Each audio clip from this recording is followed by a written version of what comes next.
Day 1. Dear Diary, yesterday a genie appeared to me and said he would grant me 3 wishes. So I immediately wished that I was on a beach. And suddenly I was. It was amazing. The beach was empty, while the sky was full of birds, which occasionally dived and swarmed over the meagre pickings washed up on the shoreline. And the genie then asked me for my second wish. Now, being a cunning fellow, I had always planned, if I ever met a genie and was granted 3 wishes, that I was going to make my third wish to have as many wishes as I wanted. So I didn't put too much thought into wish number 2. Now, having watched a number of YouTube creationists claiming that they would only believe evolution happened if they saw it happening with their own eyes, like an idiot, I told the genie I wanted to see a creationist see evolution happening with their own eyes. And next thing I knew, I was here, in the middle of a jungle, standing next to a creationist with no genie in sight. It was a few hours before we saw our first dinosaur, and I realised what I'd done. I think I might be here for a while. Day 3. Dear Diary, finally stopped crying. Still not hungry though. Day 6. The creationist, his name's Anthony, got eaten today. He seemed like a nice enough guy, although he was a bit dense. We were having an argument while exploring the edge of the forest, and he was telling me that we were only a few thousand years in the past, while I told him, based on the T-Rex that we saw across the marsh yesterday, that we were at least 65 million years away from home. At which the creationist turned to me and said, rather too confidently, that our being there was obviously a miracle from God, and there was every chance that we were going to meet Jesus Christ, and he'd probably be riding that T-Rex. Jesus, I gasped, as the T-Rex suddenly appeared behind the creationist and took him with a single bite. I'm going to miss him. Day 7. The creationist is alive again. He just came wandering through the trees into camp at dawn without a scratch on him. Even his clothes are back in one piece and perfectly clean. He looked a little confused and he couldn't remember being eaten. But I was just glad to have him back. But after a while I had a horrible thought. Maybe this was how the genie was going to grant my wish. Maybe we couldn't die. Maybe that was why we didn't need to eat or drink. Maybe we couldn't be harmed even at the cellular level. And I was going to have to watch a creationist witnessing 65 million years of evolution before he was satisfied. I shivered and looked down at my hands. The blisters I got from making the fire covered my palms, and there was a small tear in the sleeve of my shirt. And I realised that if I'm right, and the genie has made us and our clothes immortal, the blisters and the tear should be gone in the morning. Day 8. Woke up. Shirt was repaired while I slept, and there isn't a scratch or bruise or blister anywhere on my body. Oh shit. Day 36. I got eaten yesterday, according to the creationist. He says I screamed like a girl while 2 lizards tore me apart in the river. I don't remember any of it. Day 178. We moved camp for the 2nd time yesterday. We now live in a rather plush cave. It's far easier to defend, although getting eaten, as Anthony and myself are on an almost weekly basis, it's more inconvenient than anything else. You just wake up fully rested near to where you slept the night before. We're almost getting used to it. Day 367. It seems the genie has given me a magic diary and a magic pen, because the ink never runs out and every day a new page appears in the diary. Day 554. Lost a tooth today when I asked Anthony, somewhat insensitively, when he thought Jesus was going to show up. Day 555. Woke up. My tooth has grown back. Day 3650. 10 stinking years in the same stinking cave. I finally confessed to Anthony about the genie and how I thought that the key to our escape back to our own time was for him to see evolution happening for himself. He told me he didn't believe in genies, and the only way he was going to believe in evolution was if he saw a dinosaur turn into a bird.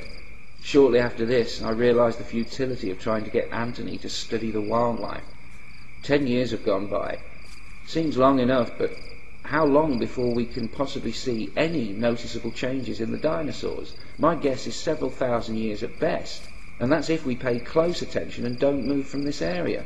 I can only hope that the genie can protect my sanity as they protect my physical form, because sometimes on rainy days I commit suicide just to avoid 24 hours of bad weather. Day 36,989. Dear Diary, happy birthday me. I'm 148 years old. I feel ancient, but it's nothing to what lies ahead.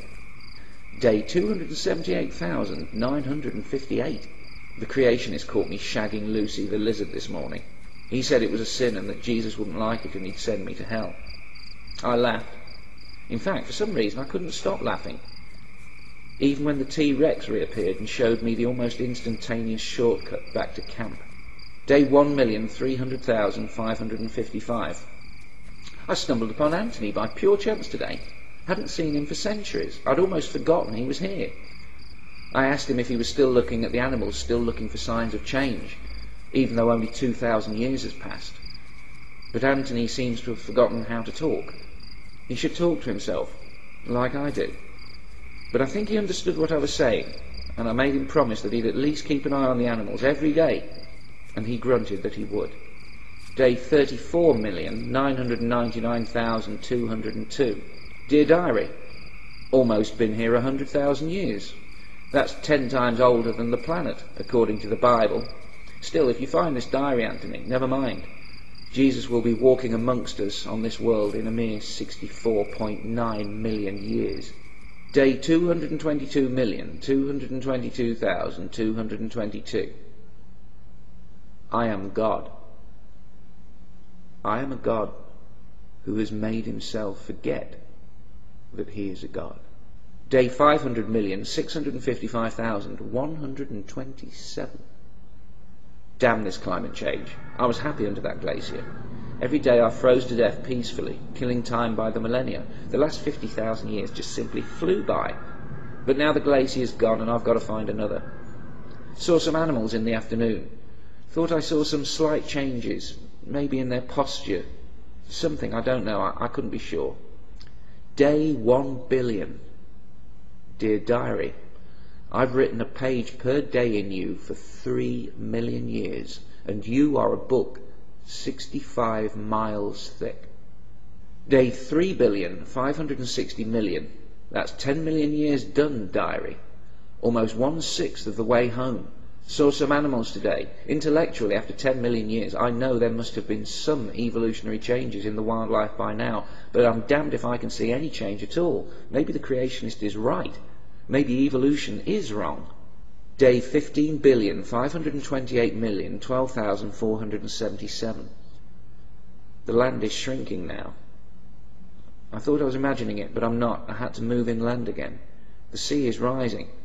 I climbed the mountain and realised that we now live on an island, but thankfully it's still a big island. At a rough guess, I'd say it's almost 1,000 miles wide, about as wide as my diary. Day 23,042,725,000 and whatever. Dear Diary, it's over. 65 million years. It's over and I'm here. I'm sane. The shadow out to sea that made us hide in the trees was a ship. I remember what a ship is after all this time. The genie kept me sane. The men inside the ship came ashore in a smaller boat, and it was several hours before Anthony and I had the guts to go out and face them. But when we did, I cannot describe our joy, even as the sensations of thirst and hunger returned to us after 65 million years. As the captain handed us both bottles of water, he asked how we came to be on the island. I told him that there was no hope that he would ever believe me, but he insisted that I try him. Okay, I said. A long time ago I met a genie and asked him to send me and this Creationist back in time 65 million years so that I could watch the Creationist see evolution happening, so that he could see dinosaurs turn into birds with his own eyes. And, prompted the captain, looking at both Anthony and myself. Well, something went wrong, didn't it? I replied. Or we've been cheated in some way. We saw nothing. We saw no change whatsoever, even though we looked at the animals every day. Evolution did not happen. I was wrong. Evolution never happened. The captain stared, confused. Then he laughed and smiled and turned his face towards the sky, raising his arms. But gentlemen, he exclaimed, the sky is full of birds. Anthony and I glanced upward, and then we looked at each other and smiled, and then laughed and laughed and laughed. "What's so funny?" asked the captain, baffled. Anthony and I both pointed at the sky, for once in perfect agreement. "But, Captain," we said, "those are dinosaurs."